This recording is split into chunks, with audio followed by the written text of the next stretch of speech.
Ladies and gentlemen, we are here from the Latinx caucus to talk about the immigrant and the immigration workforce that deals with the United States. And of course, anytime you say immigration, you also have to talk about those lovely people of ICE.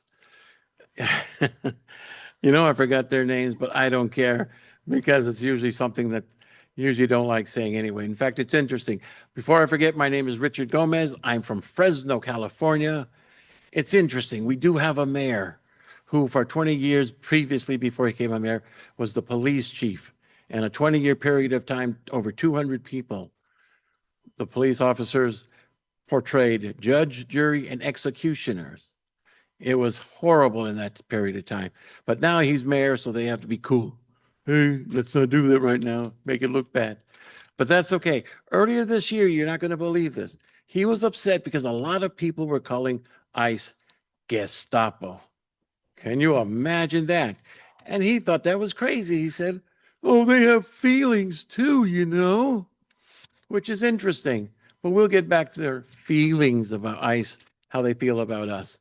But right now, I want to introduce you because when you're going to talk about immigration, you should start with the beginning. And that's where we're going to start with. And ladies and gentlemen, put your hands together for Ms. Lily Benavides.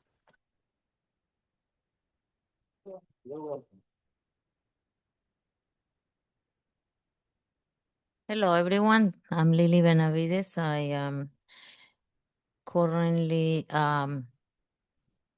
co-chair of the Green Party of New Jersey and one of the co-chairs of the Latinx Caucus National. And I am originally from Colombia, living in the United States for 37 years. And I'm going to talk about the effects on labor and the economy regarding the situation with ICE, the detention, as we call it, kidnapping of workers. The detention or the kidnapping of workers is not just an immigration human rights issue. It's causing a lot of problems in the economy. And it doesn't matter if those in favor make it look like it's going to get better for them or for everybody if all the immigrants, working immigrants, hardworking immigrants go away, but it's not. It's going to affect them sooner or later. And so that's what I'm going to talk about a little bit. First, a loss of workers from the labor force for detention and deportation that are removing working age people.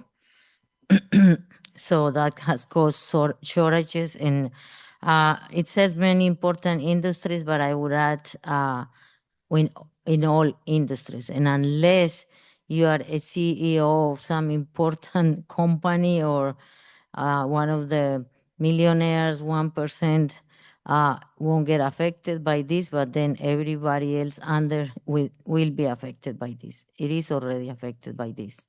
So the main companies, the main industries that are affected is construction, hospitality, restaurants, healthcare, home care, transportation, landscaping, cleaning, and many others. The list is continuous, it goes on. Disruption to New Jersey employers, obviously, because all these companies that I mentioned before are losing their employees. They don't want to come back. They don't want to come back. They are risking themselves every day going to work, just going to work. Even we have seen how they even go into businesses and take people from there. So everyone is afraid of that. Even those of us that don't have an issue with documentation, right? They can come from anybody. It's not just undocumented because you don't carry a sign that says undocumented, I'm working here. So yeah, anybody that's brown. The effects on other workers, that's obviously that all the jobs are connected. all the industries are connected somehow. So they are all losing if one company, one industry is not um, able to continue with their business. The other companies that are connected to that are going to have a great impact as well, right? In like uh, the construction industries, right? It's a whole change of different companies that are going to be affected by that. For instance, and it hasn't happened, but it will. We know what Home Depot do, right? Home Depot, they they allow ICE to go in there and take people. It seems like some of these places even have lured workers there and call ICE, right? So at some point, when there's no undocumented workers getting in Home Depot to get jobs or to buy supplies, then what's going to happen with that company, right? So those are the kind of things that are going to break in there when this whole ICE BS gets bigger and bigger, as we have seen that it has got worse and worse, right? So many businesses are going to have to close. And that would reduce the consumer spending because the families of those deported obviously lose their income. And contrary of what many say, that the undocumented are taking money from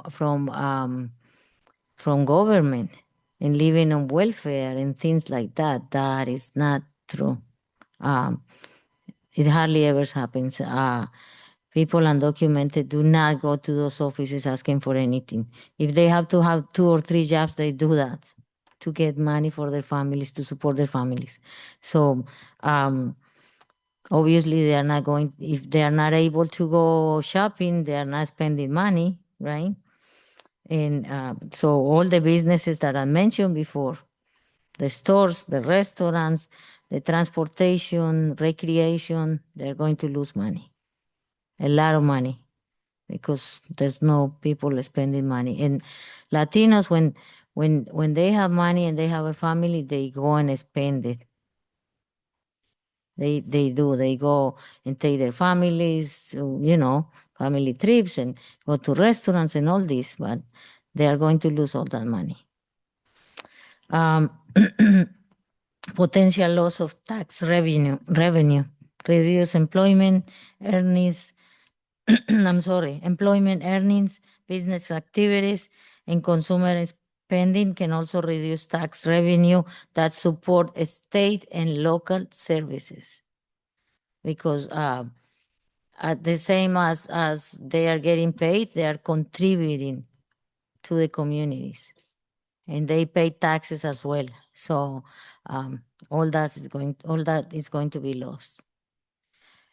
Housing and construction, New Jersey, not New Jersey. I mean, United States already facing high housing costs. We have a housing crisis, right, because of the how expensive it is to rent a place and or to buy or try to buy a house. So that's already facing a crisis as it is, and it's gonna make it worse. That people are not going to be able to move and rent another place or buy a house as they were doing it, right? And many families that I personally know, they are just moving together to a small space, trying to save money because they don't know what's going to happen tomorrow. So that's going to affect, that is already affecting housing.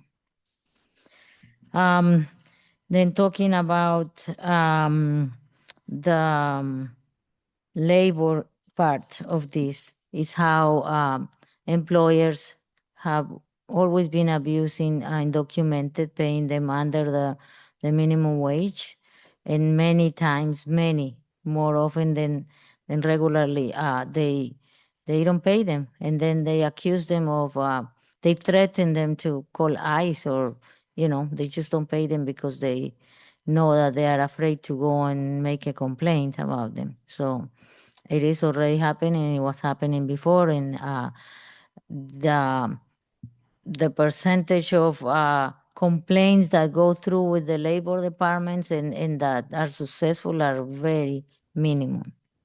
Are very minimum because they don't want to do that. They just rather walk away without money. Um, Talking about detention centers like Delaney Hall, and we have talked to people inside. Some of them, and we have a case of this kid that is in there, is almost there for a year.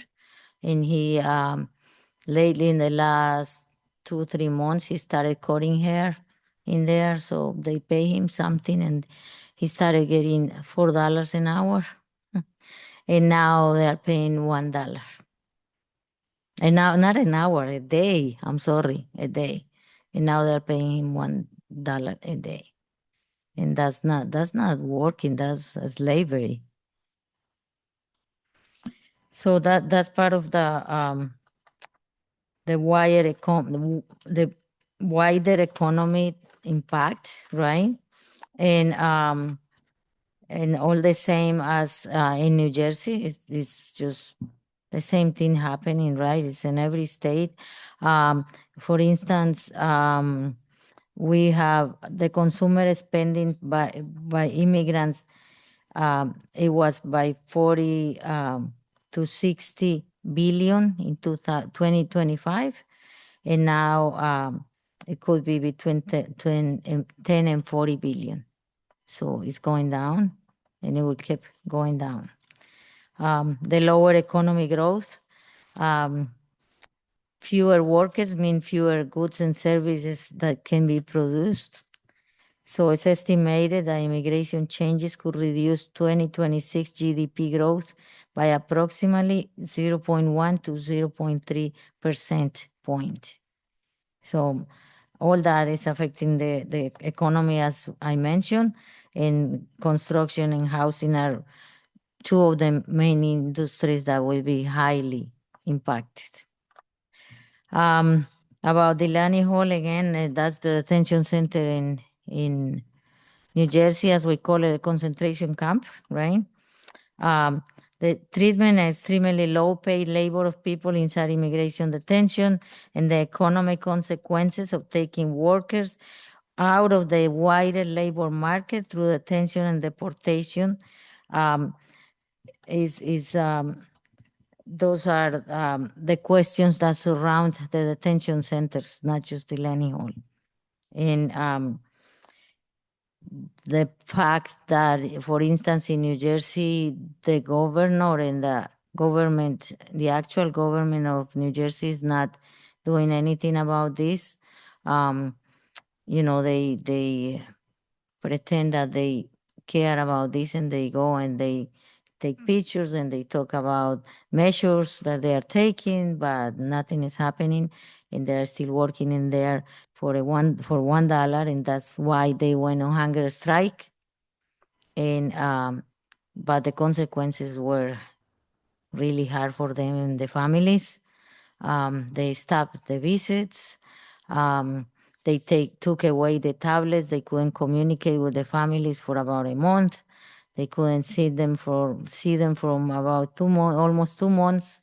The ones that were not part of the hunger strike, it was a hunger and labor strike, right? They those that didn't take part on that, they were not fed for days. They wouldn't give them any food anyways. And there was something else. They Oh, so yeah. So the one of the persons that started the protest outside is the wife of the one that started the hunger strike. Obviously, the hunger strike started because of the quality of the food. And they were, the latest thing was they were feeding them food with worms and moldy bread and contaminated water. The whole site is already contaminated, it's toxic, is on toxic grounds. So they were doing the hunger strike, and the wife of this guy was outside protesting, and they took him hiding in a car. They took him outside. They wanted to take him out of the state, but they couldn't. So he's in another detention center in New Jersey. But the other ones kept going with the hunger strike until they couldn't do it anymore, because they were doing all kinds of things to them inside. They at some point they put them in a room and they hit them. They closed the door, they locked the door, they were hitting them, and they sprayed them, pepper sprayed them inside the room. They hit them with batons, and some of them ended up in the hospital. And so that was also because of them getting paid $1, and when they refused, they punished them because they didn't want to work for $1 a day. So this is all that's happening with the labor and the issues with ICE and the kidnapping of workers. Okay, thank you.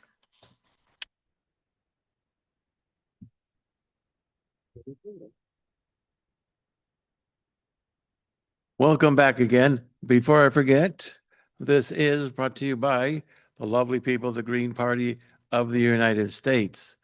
Today is our annual national meeting here in Chicago, and we're glad to see you. The people here, especially upstairs in room 601. You can come on by and check out everything. Let's see. Yes. Well, I mentioned that my name is Richard Gomez. I'm from Fresno. Fresno is one of those interesting places. We have a few ICE stations. In fact, I need to give a shout out to a group of people called Faith in the Valley, as well as the first responder groups who are out there helping them. You see, as Lilia just mentioned earlier, they're not treated nicely there. It's as if they're already condemned as criminals. And the money that goes to these concentration camps, well, they're not giving great meals or taken care of nicely. They're sleeping on the floors. They have food that is contaminated, water, and they're beaten. And then they're the lucky ones when ICE realizes, hey, they're legal. They have a right to be in America. And sometimes they just let them out. They'll just drop them off somewhere in the middle of the night. And these organizations are able to find out when and where and help them. The first thing they try to do is contact a friend or a relative to get them back home. And even though they've been put in Fresno, California, they've been shipped round and around this country, originally being kidnapped in, say, Maine, Florida, Ohio, maybe even Chicago.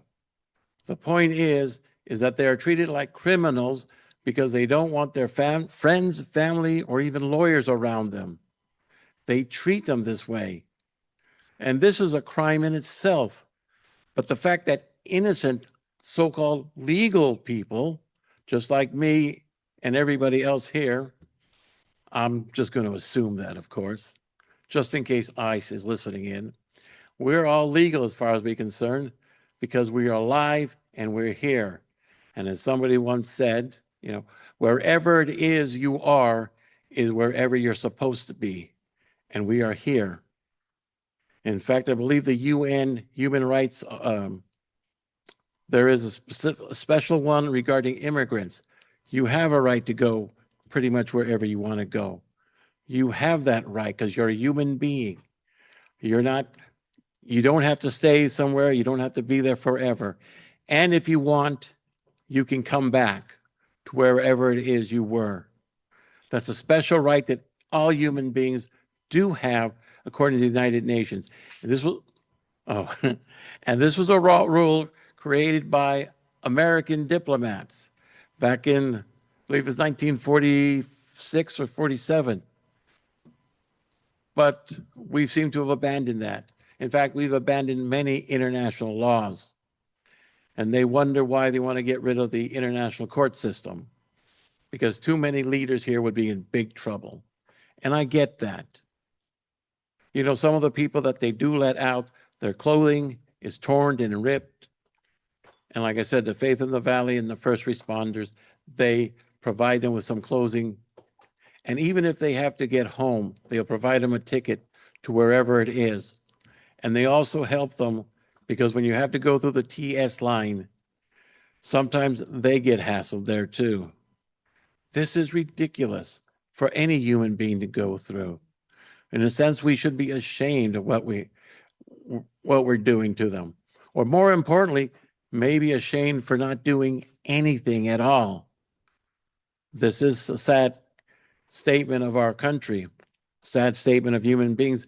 But in a sense, we are responsible for the leaders, whether we like it or not. And we are responsible for the police and ICE. Although they say they're just within the federal guidelines, they're police or they're law enforcement, they're not. They are Gestapo. And it's a crime that we allow that to go on. Because you know what? I thought we won World War II. Evidently, I was wrong. Maybe the teachers should teach that way. I don't know. If you're a teacher out there, that's your decision. But be careful. School boards nowadays, which is interesting because for many places, they do elect school board members and people who should think about running as school board members so that they can prevent things like this happening. Honest, decent, caring people. Because the problem is that once they put on the ICE uniform and the weapons and everything else, it seems like it's a license to not care, to not give a damn. Well, I don't know about you, but I give a damn. And I hope everyone out here gives a damn. And everybody who's watching on Zoom, I hope you too give a damn about the people here in our nation. Because it's only as great as the people we have here. For the next presenter, we have a video.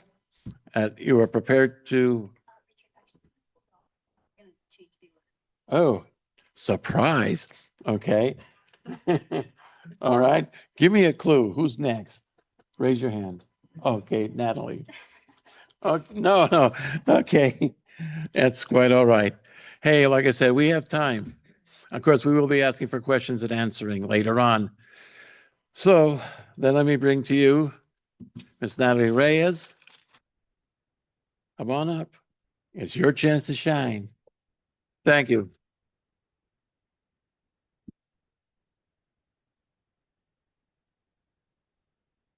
So I bought this shirt to support a LA-based Latino brand, Sin Miedo, which translates to without fear.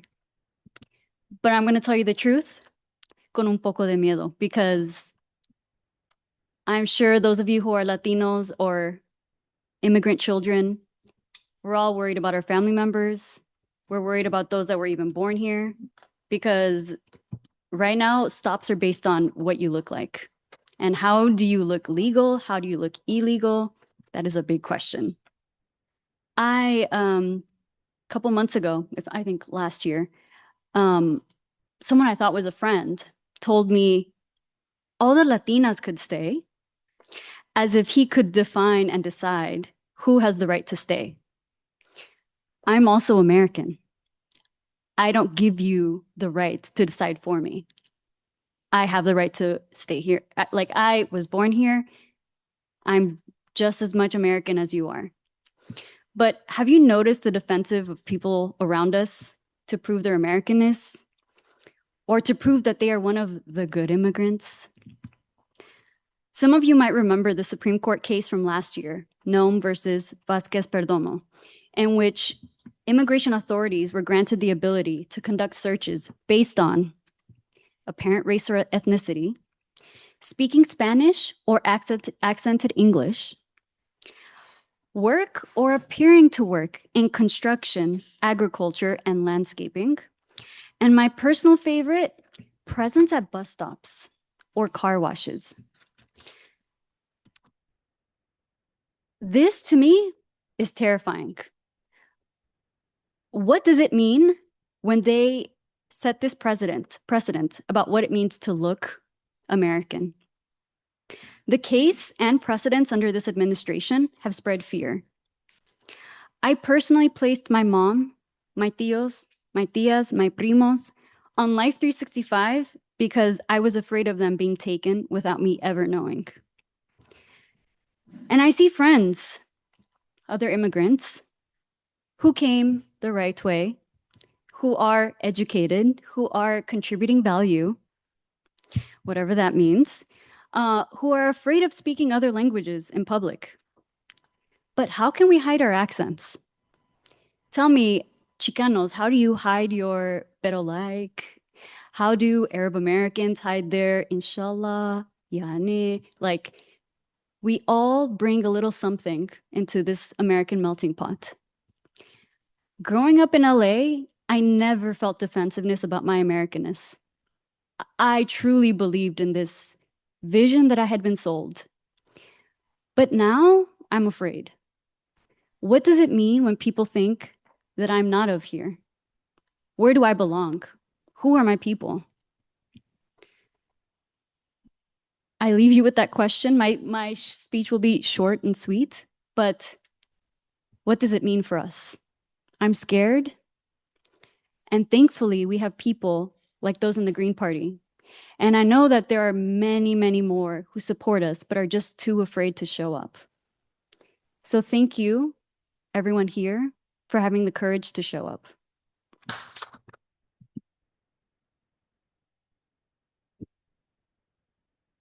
Thank you, Natalie.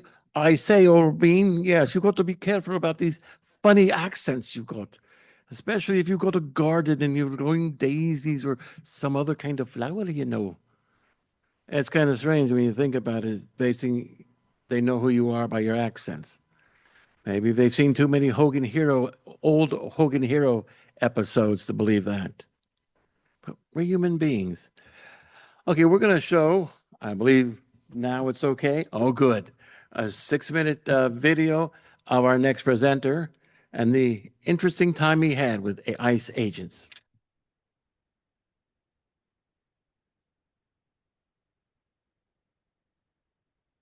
Okay. Modern technology. Whatever immigration, so look, whatever immigration ICE does, we have no control what they do. Right. Okay. Neither do I. Right. Yeah. So they come into town and they look for, I guess, specific people. They don't They even profile and they harass. They Right. don't even tell us who they're looking for. Me They neither. don't even tell us that they're in town. Right. Okay. If they end up finding whoever they need, that's their business. But you cannot interfere with their legal. I have a First Amendment right That's to fine. record law enforcement in public. That's fine. Right. That's a But you Bill of cannot Rights. interfere with their investigation. Who says I'm interfering? Do you have any footage? Do Not you have any saying- testimony? He's just telling you. I'm not saying Right. that you are. I'm just saying Okay. if or when you see them pull up on an individual that they are looking for, you cannot legally interfere. Right. I'm abiding by the law. I'm not interfering in any He's just manner. letting you know, that's Yeah. what it is. I'm not saying that you Yeah. ever did that. No All problem. I'm saying is, obviously, ICE has been in town a little bit, right? If they end up finding who they're looking for, They're profiling. They're breaking the law. they're not breaking the law. They're breaking the law. How do you know? How you doing? All right. You cannot interfere with what they have going on. Who says I'm interfering? Do you have any I'm not evidence? saying that Do you have a are. reasonable I'm suspicion saying that I'm you interfering? are. Are you understanding what I'm saying? I'm asking to understand. Do you have any Speaking and you're evidence? mixing over me, so I'm just trying to. But I'm asking you questions like I a never said reasonable that you person. did that. I'm just saying, Okay. if you come up on that situation, you cannot interfere what they have going on. Right. And who says I'm interfering? I'm not saying We're repeating ourselves. Then you're repeating yourself. I understand the information. Okay. Okay. Any other information you wish to convey to me? No. No, I'm just trying to help you beautiful. out and answer your question. What's your name? Officer Capalvo. Oh, Capavo. Yes. Andres, nice to meet you. Andres Jinete. Been here a long time, graduated from the high Me school. too. Born And and I'm raised in this town. beautiful. I'm gonna be commenting on this at the public comment, just so you know. I'm gonna open request this footage for Yes. transparency That's purposes, fine. and I'm gonna post it in the parents That's group, fine. in the You can. community You have group, every just so right to that you do know. Yes. Okay. That's your right. And just to clarify, you guys don't have any reasonable suspicion nor any evidence that I'm interfering in any operations carrying out by law enforcement, right? No, Okay, cool. That's all I wanted. I'm just saying, if that were to happen, Right. I'm not saying that you did. I'm just saying, if they, obviously you see them in town, you're following them. That's why we got called. If or when they find who they're looking for, Mhm. you can just say they're at the gas station and they find somebody. Mhm. You cannot go up there and do this while they're doing. I can the investigation. report within a Yes. safe Right. distance, not Correct. interfering. Yes, that is Right. correct. Right. So if you were here and they Hello, I'm gonna greet the other officer. Good morning, officer. Andres Jinete, I'm recording this interaction. To meet you. What's your name? Officer Ulmer, ULMER, badge number 25, and just to let you know, my camera's on, I'm recording as Okay, well. ULMER, and what's your name, sir, again? Officer Mata. Mata, all right, nice to meet you. Pleasure. Okay. Okay. This is my information, Officer Mata, just so you know, for investigation. I'm a congressional candidate. Okay. I'm Officer Ulmer, it's Officer Motto, okay? Oh, I'm so, I apologize. Yeah. Do you understand the example I just gave you? Yes, I understand, and I'm sure you understand as well that I'm not violating the law I never said in any you were. manner, and you don't have evidence for that, Never said you right? did. So we're in perfect understanding of each other. Okay. Beautiful. All I'm asking. Whatever ICE does, do not interfere. So you understand I'm a legal observer, right? And That's you're, fine. right? And you're not Like you blocking said- me in, we're communicating, right? You're not blocking me in. Oh, Okay, Whenever you want. The car's just, well, this is just how we pulled up. right. Perfect. No, then it's great to meet you guys. I'm gonna see you more often. This is legal. I'm a legal observer. I have First Amendment, and I'm not interfering in any operations. Never said you were. Okay, Never said you were. beautiful. I'm just telling you all the what ifs that happen. Yeah, okay. That can happen. No problem. That's how it is. Whatever Yeah, they're okay. doing, Conversation that we had. like I said, we have no control of what they do, Okay, okay? Just don't interfere with what they have going on. I'm not Yes. saying that you are.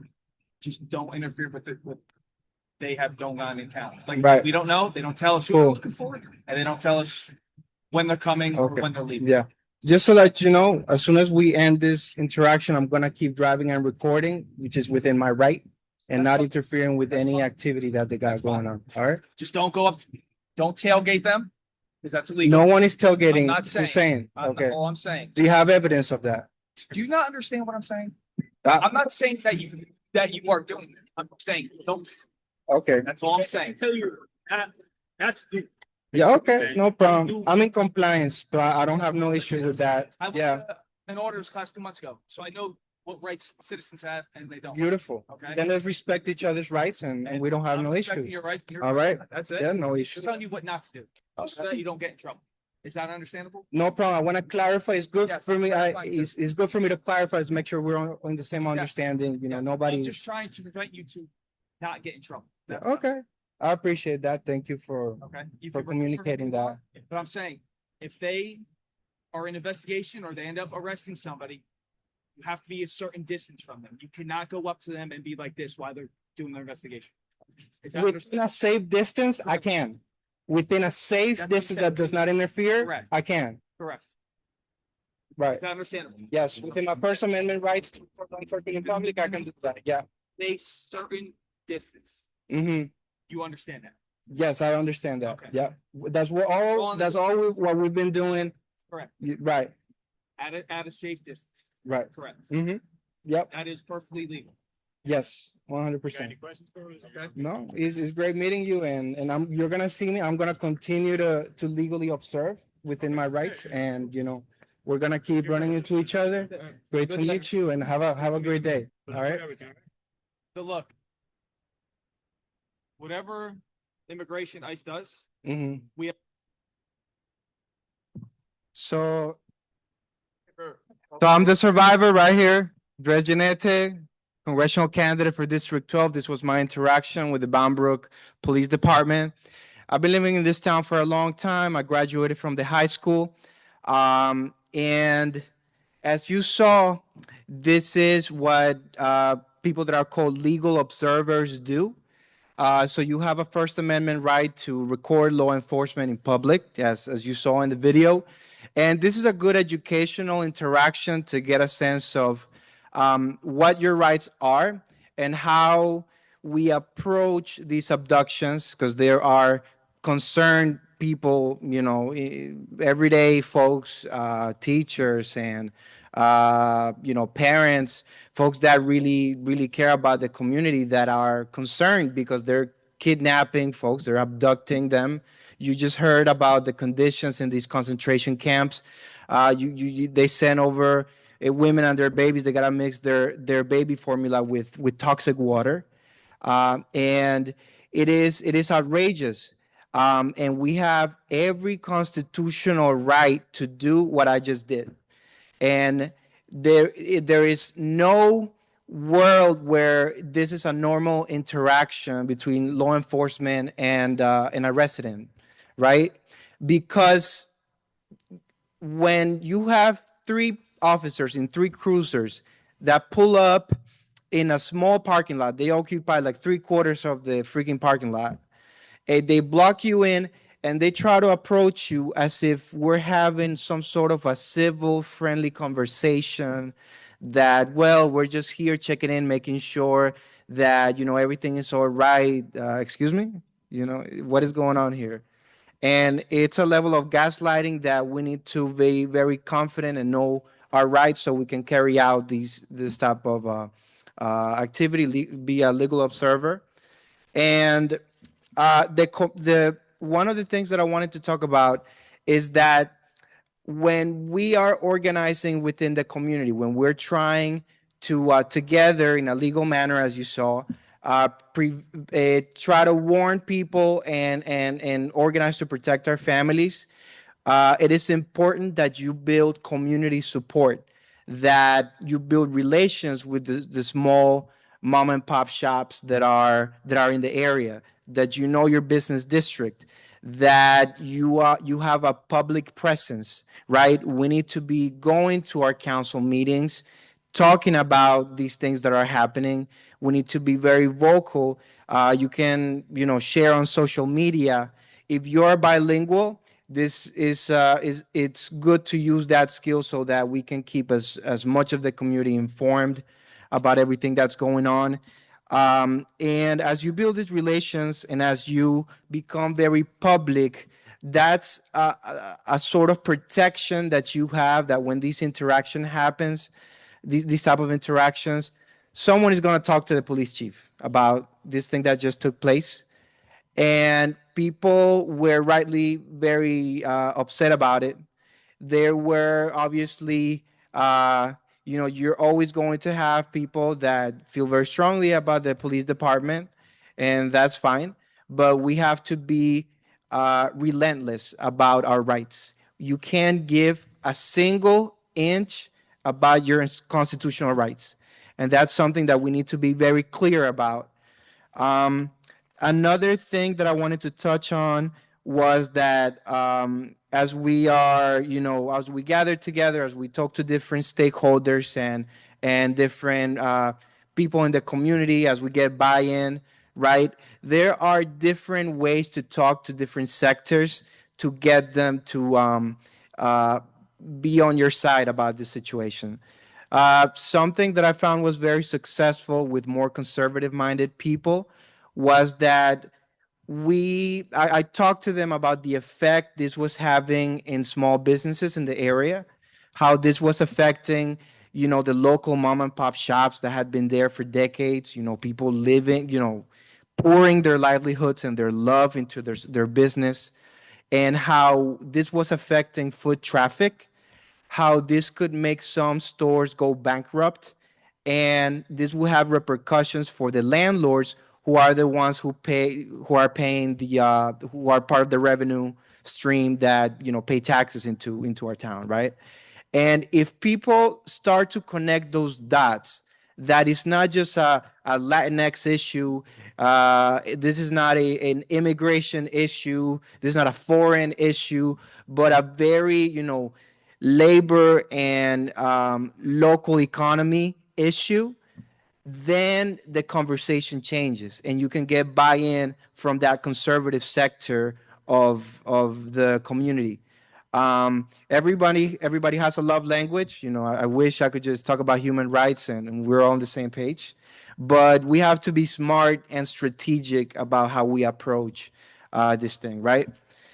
Another, lastly, is, so I've talked about all this, illegal observer. Okay, outreach. Just to finalize this, we live in a moment where a lot of things that we thought were not possible are happening. This is, as I was talking to someone who did an interview with someone who's doing a documentary here at the convention. This gentleman from Florida, I think it's called Beyond Red and Blue, and I was sharing with him that this is the main civil rights issue, the main labor issue of our times. We are building a sort of a secret police, a paramilitarized police that is unaccountable, that is masked, that has no relationship with the community. I can never have a conversation like I have with these officers from my local police department. I can never have that conversation with ICE agents. They don't identify themselves. They always try to run away. The context to the interaction that you just saw was that I was, you know, within a safe distance, within, call it like 6 car lengths. You know, I was legally observing them, and they approached me in a bit. They approached me in a very aggressive manner, and one of them told me to intimidate me. They read my plate, my license plate, and they announced in their loudspeaker. They said, "Hello, Andres. How's it going?" And I replied back, "Hey, how's it going, brother? I'm Andres Jinete, congressional candidate in this district. How you doing?" And that interaction, as soon as they heard that, they took off, right? Because they can't have these conversations like any other law enforcement agency. They can't have that because they're not meant to be that. They're meant to be thugs that go into our communities to get votes and to sell, you know, via a strong law enforcement image. The idea that we're doing something via the baton and the concentration camp that we can do through intelligent diplomatic politics, because there are ways to humanely, you know, stabilize the migration flows if we don't bomb other countries and sanction them into oblivion and you know, organize coups against them, right? You can stabilize migration a little bit. And also, if you create paths for legalization, we don't have to be in this eternal issue that is self-created, right? And this is the conversation that we need to be having, and you can never solve that through violence. All right? And I want to leave you guys with that thought. I believe my partner Richard is gonna talk to us about amnesty, and we're gonna see where we go from here, because this is not a normal situation. Nothing about this is typical, and we're headed to some dark times if we don't stop this situation. All right, and thank you so much for listening to me.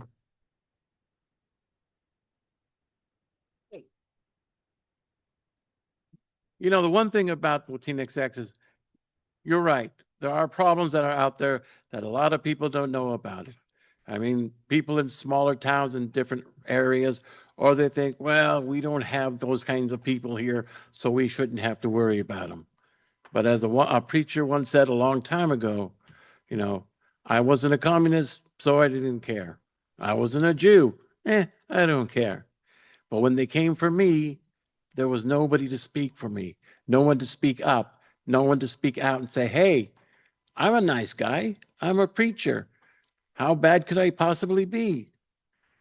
And that's the problem. People do need to know these things. But we also like to come up with solutions, ideas to help everybody get along. But right now, things have just gone too bizarre. This is crazy. We don't need the streets filled with people dead or dragged off to prisons or concentration camps or many other things that I could say that I can't quite verify. But you see, as he mentioned the word amnesty, the idea of amnesty means it's not illegal. You've been pardoned in a sense. But then again, this is only a civil issue. It's not a federal government, not even a state government. It's not like murder or theft or even beating people up. This isn't as bad as it's supposed to be, but it's been turned that way, and people have been made frightened and scared because that's a political agenda, to scare the crap out of people. Because you do that, they get scared, and they begin to think, well, what should we do? And they ask for the government to protect them. Well, guess what? The idea of amnesty says, stop the madness. Take a look at what's going on. Trying to find the opportunities and alternatives before you proceed. And we're thinking, and upstairs, we believe we have the petition in which people can sign to let people know that we want amnesty, stop the madness. Go back to the table. They can create another comprehensive immigration reform, because this is just crazy. And we need to stop craziness. If not for ourselves, our family, and who knows, maybe we can elect a few not so crazy people to our Congresses and the Senate, as well as the state houses and all over, because we have enough. Don't you think we have enough crazy people running this government? I think John Lennon said, if he tells people that the government is crazy, then they'll throw him in jail and they'll call him crazy. And that's the sanity, and that comes from a sane person. But like I said, we are responsible for this. I want to remind you, this is the annual national meeting of the Green Party of the United States. We're glad you're here. I'm glad even more people walked in. Maybe if you got lost, trust me, I know that feeling about getting lost, especially coming here. But I want to thank you all for being here. And now we're going to take some questions. And yeah, we're going to ask some questions. We want to hear your thoughts, your questions, and hopefully we'll have answers for you. I think we had a microphone down here, or Yes, maybe we're going to go to questions or comments in the chat. All right, there we go. Let's get this started. Oh, thank you everybody for being here. We don't have any questions in the chat. I just wanted to read out the comments that have been coming in through it. Go right ahead. We have one from Terhau, Eugene's Deb's hometown, saying that a local Mexican restaurant, a manager of a local Mexican restaurant was abducted out there and sent to Louisiana. Elizabeth Green was talking about housing construction and how it creates a lot of CO2. The real problem is with vacant housing and how we can reform that. Then she sends a link to the Supreme Court case in the chat, clarifying what Natalie was talking about in Nome versus Vasquez Perdomo. And then we have the last one from Elizabeth Green, which is about police custody and deaths. There are links and stuff to what she's talking about in there, so I'll let those speak for itself. All right. Anybody else questions here? Up for questions? Start the stack.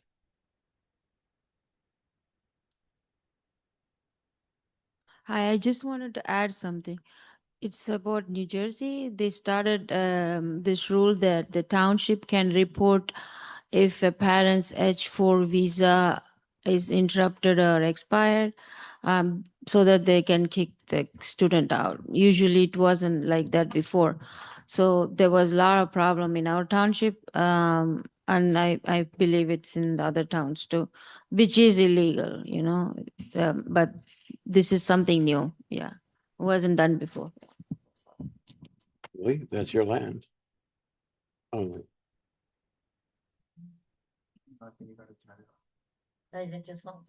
oh yeah, her question. Go ahead.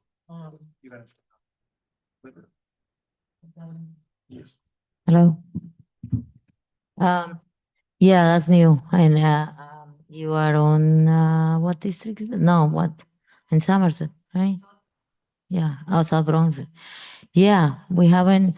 I know you told me about that, but we haven't heard about that on the other areas of New Jersey. I have not. I with groups from schools and teachers, and my son is a teacher. No, they haven't. It hasn't spread to the whole state yet, but if it starts there, and that's when we have to stop it before it gets bigger, right?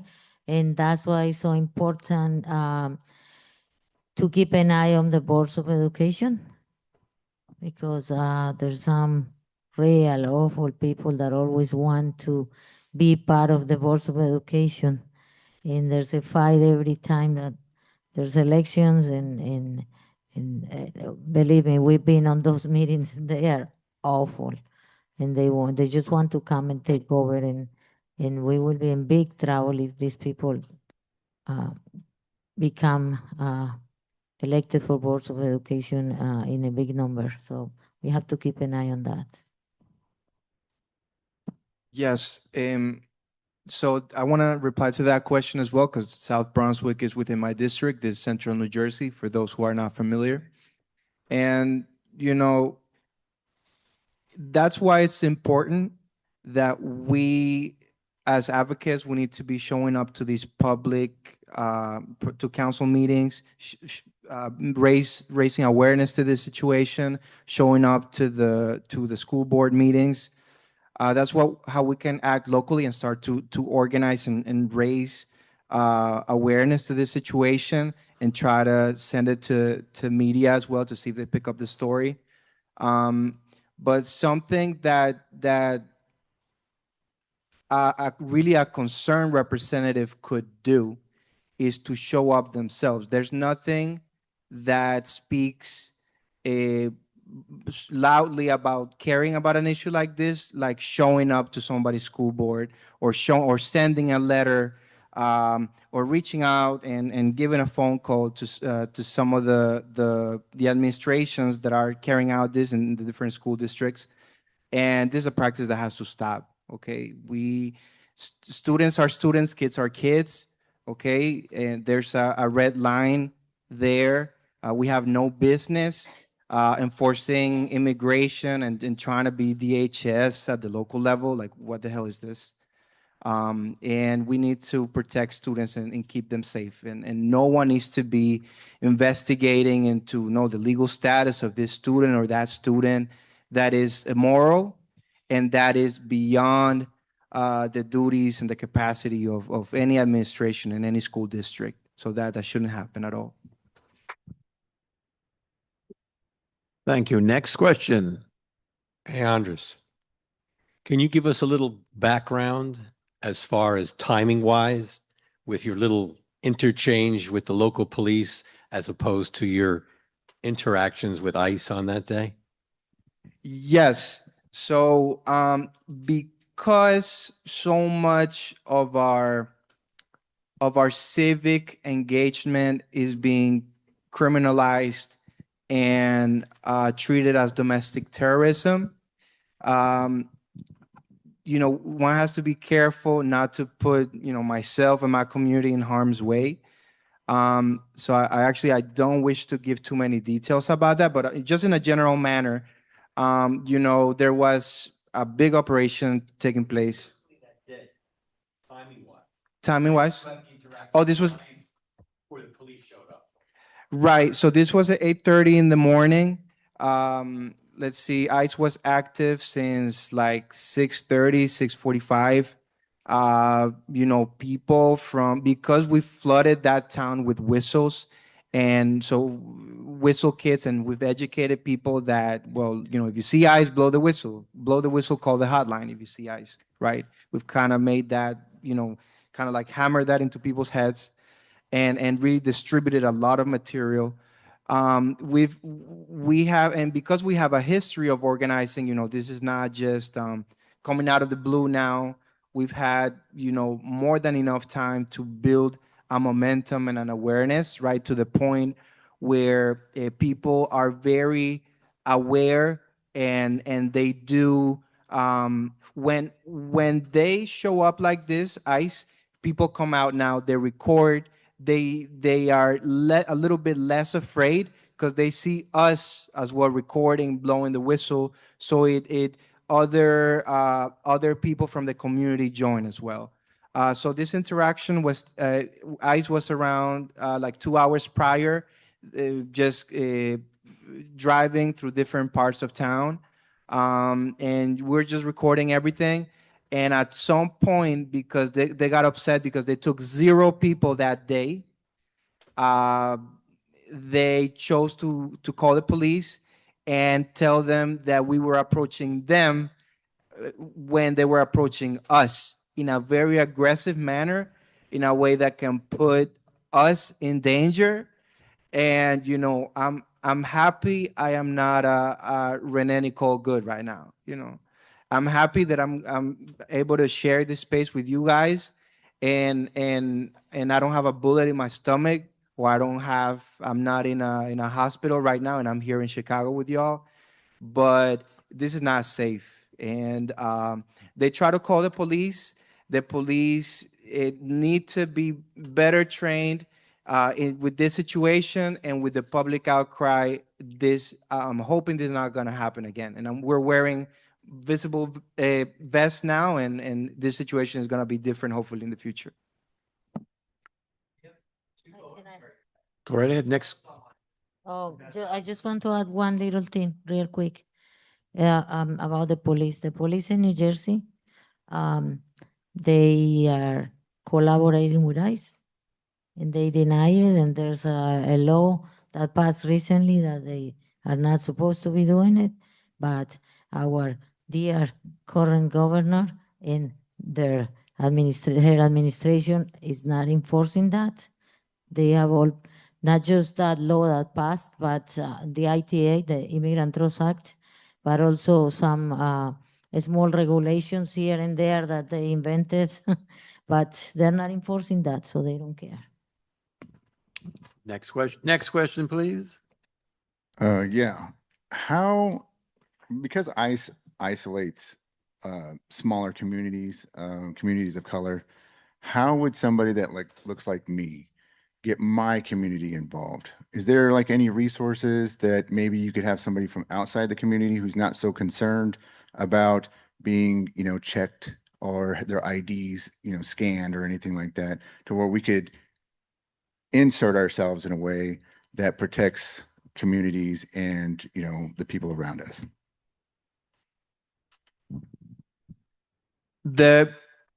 Exactly because of what you described, this type of individual is the perfect person to be a legal observer and to be a leader and show up to their community if they feel show up for their community, if they feel very strongly about what's happening to many of our families here.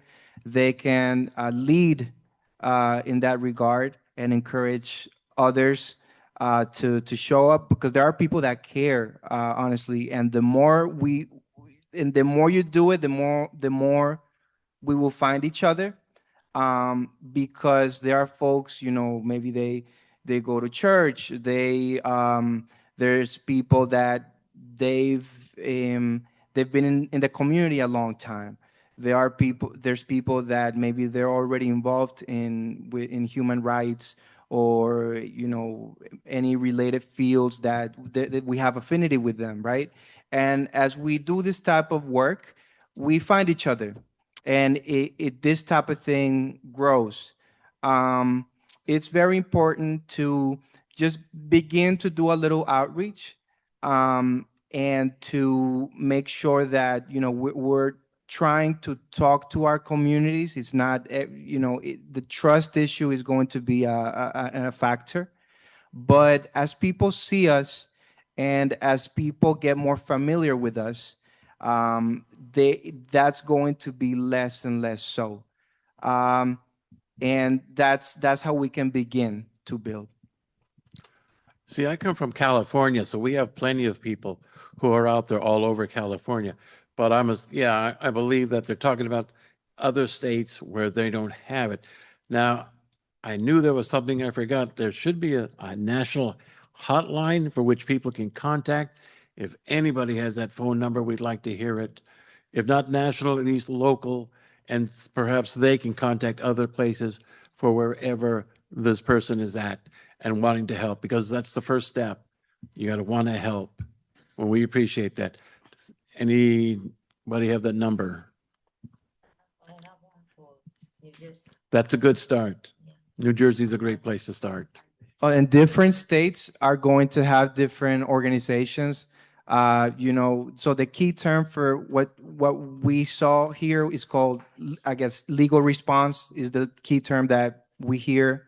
I call it legal observer just to give it, clarify certain things because, we live in such crazy times. But rapid response is another key term. You're going to find organizations that are doing this already. There's different hotlines in different states, and Lily's going to share some information about New Jersey specifically.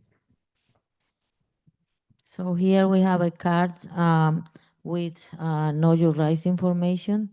This one is in English, but usually comes in English and Spanish. And it has a QR code that goes to a website, and they have all kinds of important information in there. This is for New Jersey, right? And there's also a phone number. The organization is called DIRE, and it's a coalition of immigrant rights organizations. And you can call this number if you see ICE, to report ICE anywhere. You can call to locate people that have been detained. And family members can call here if they need legal aid, and many other assistance that they need. They can call this number. I'm on the rapid response line. I answer those calls. He does too.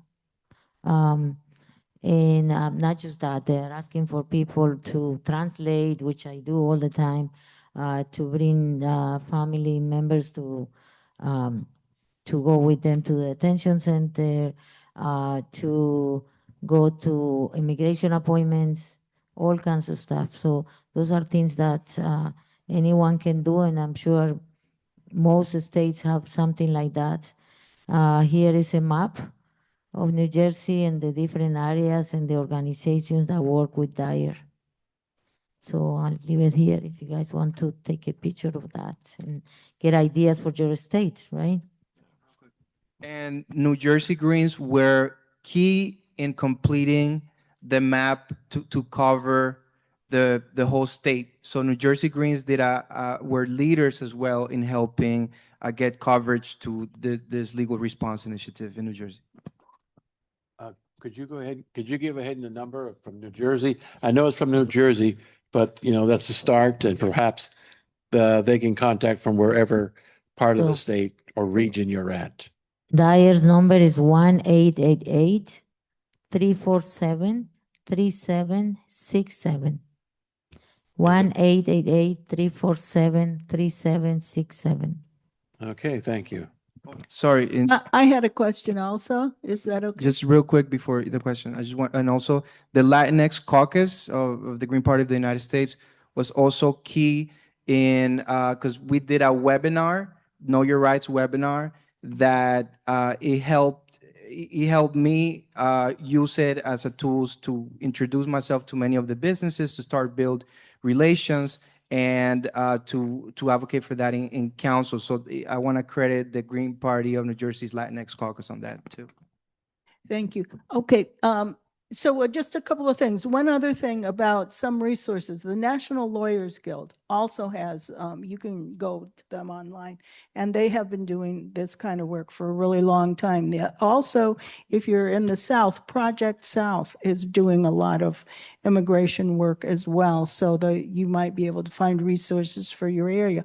But one thing that I wanted to mention, and one discussion we've been having in the Latinx caucus, is how do we solve these problems? What are some real next steps? And we have been talking about possibly endorsing this petition that is calling for amnesty for undocumented immigrants, amnesty and comprehensive immigration reform that has a path to citizenship. Now, it's not like DACA, where you pay a lot of money to have an iffy situation where they can round you up pretty much any time.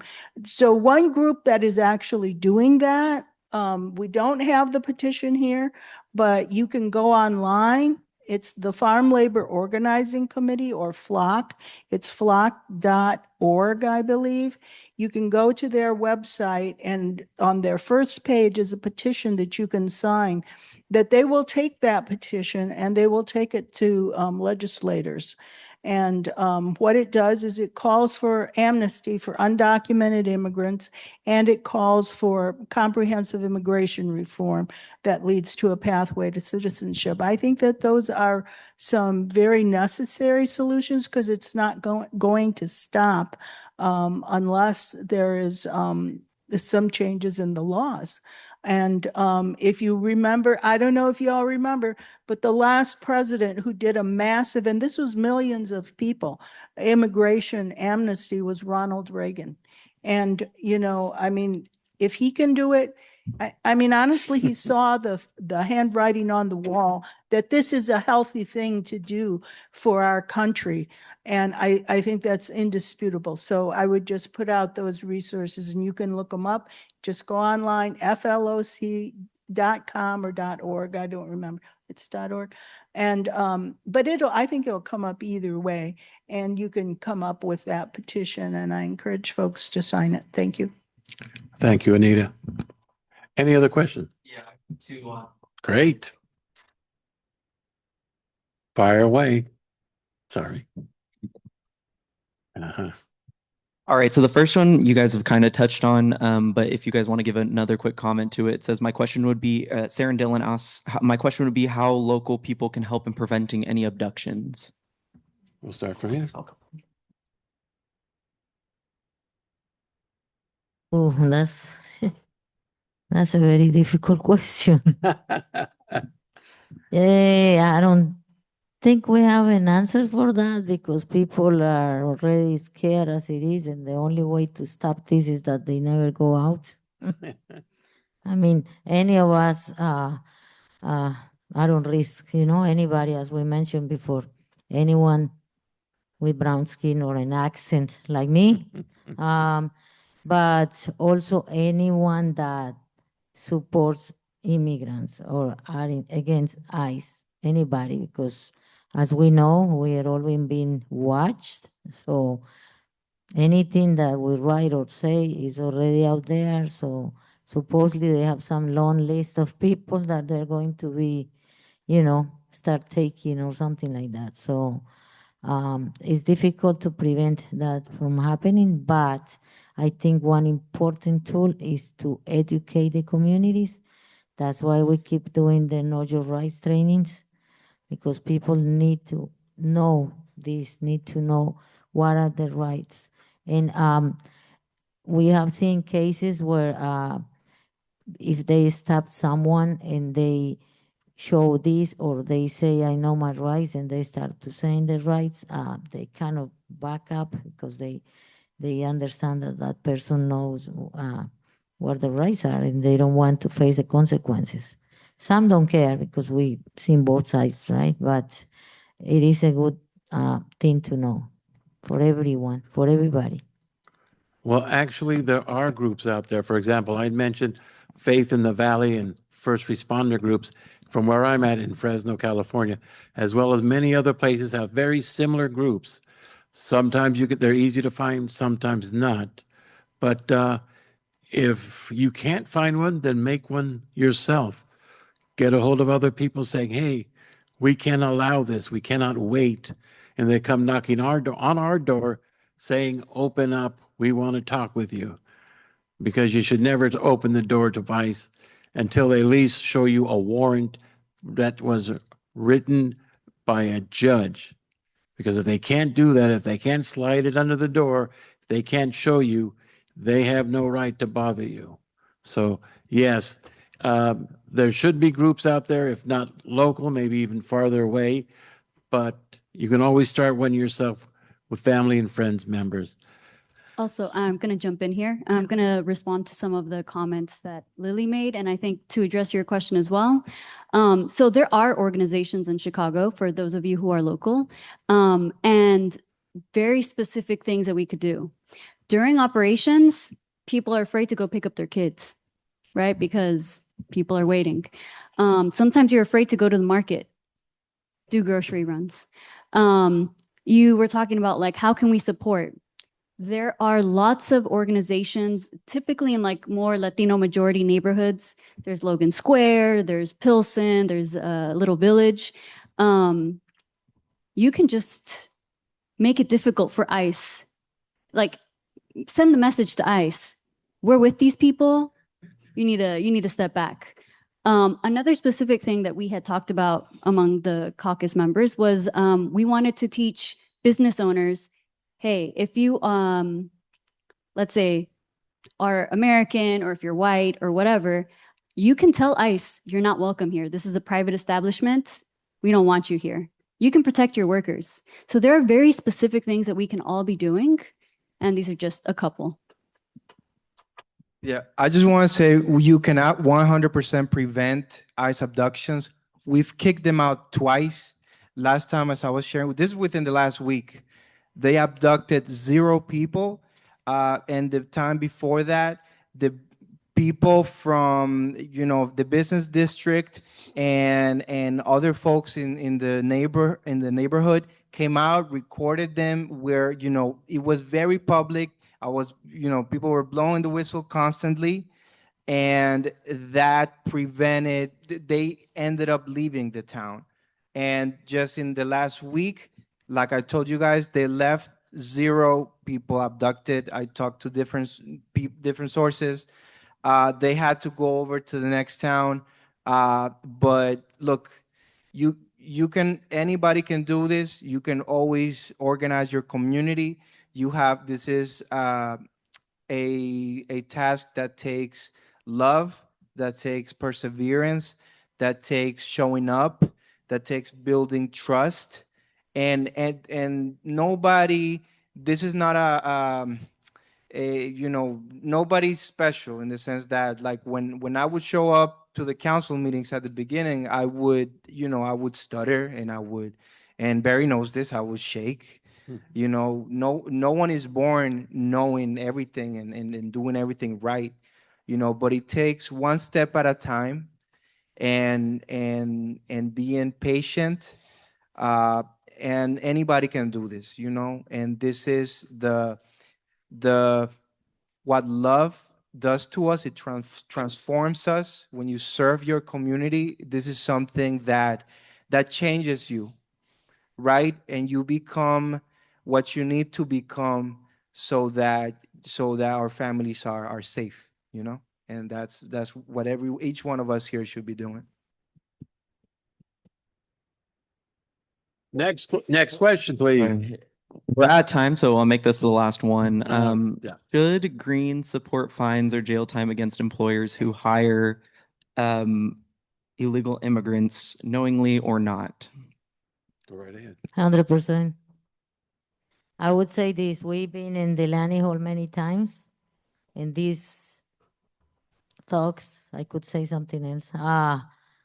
That work there, they dare now to come out of that place to hit people that are protesting outside and to pepper spray them. So, this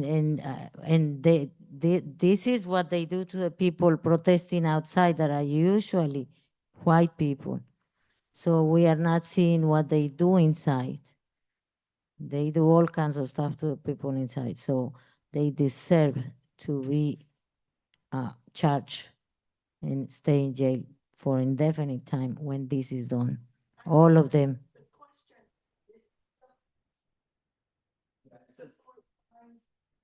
The employers who hire undocumented workers. Oh, I'm sorry. And I was talking about that. documented workers. She calls them illegal aliens, but I think that's offensive. I'm sorry. I thought she was talking about the employers of these companies, the private prisons. Uh, get fined to employers? No. No. Employers, no, no. Yeah, they are not illegal aliens. At some point we have to change that aliens because we are not aliens. And I have to remind whoever is there that we were here before, before all of you. And America is not just this piece here, it's a whole continent, so that's ignorance. You can go and check on Google what is America, right? So we need to stop calling this place here America, and we are Americans because we are all Americans. We are from here. We are natives from here. We are descendants of the people that were here originally. So forget about that.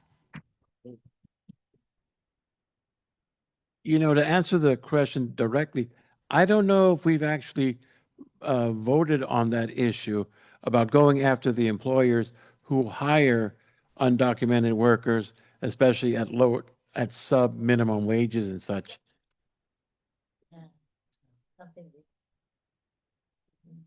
That's what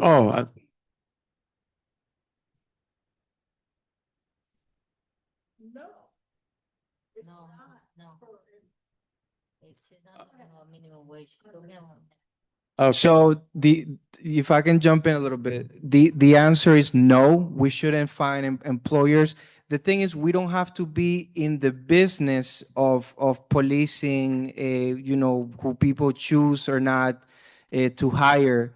The fact that people fall into illegality because of the cost of immigration processes, the bureaucracy that is not responsive.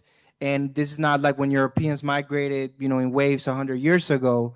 Some of the ancestors of many of the folks that are here with us today.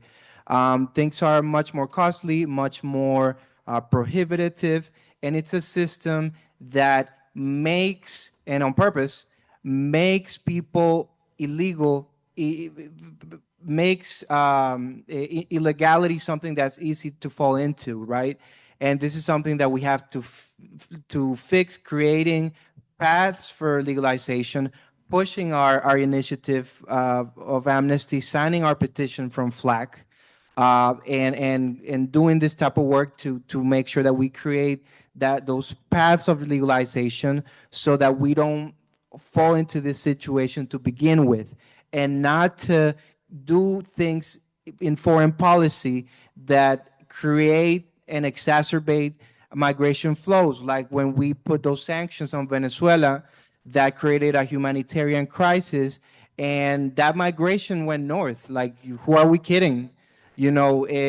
All these things. When you do a coup on a country in Central America, you ruin people's economies for 1-2 generations. Where do you think people go? So we need to fix our foreign policy away from militarization and the Monroe Doctrine of domination to more diplomatic, joint economic projects, rejoicing in our shared cultural heritage, and also internally creating paths to legalization and pushing amnesty. I've got Barry on the stack. I'll put myself, and then we're going to wrap up. All right, go for it. As far as that question goes, I would really wonder, okay, if things would straighten out much quicker, if besides taking the workers, like we've had big warehouses raided by ICE in New Jersey. So if they're pulling the workers out, then why not take the people who are running the company and stick them in frickin' Delaney Hall too, and see how quick things would change? That's just my opinion. And so your question Bravo. Well, she approves of it. There we go. So the Latinx caucus, I know that you're working on a few other things, so we're going to come back to the caucus and the work that the caucus is planning. Also, for people who are unaware, we have an outreach committee that needs leadership from the delegates so we can work on these issues and collaborate. Also, I think diversity and Latinx should work together. Is there any plans for a proposal to come out to amend some of the platform in the National Party?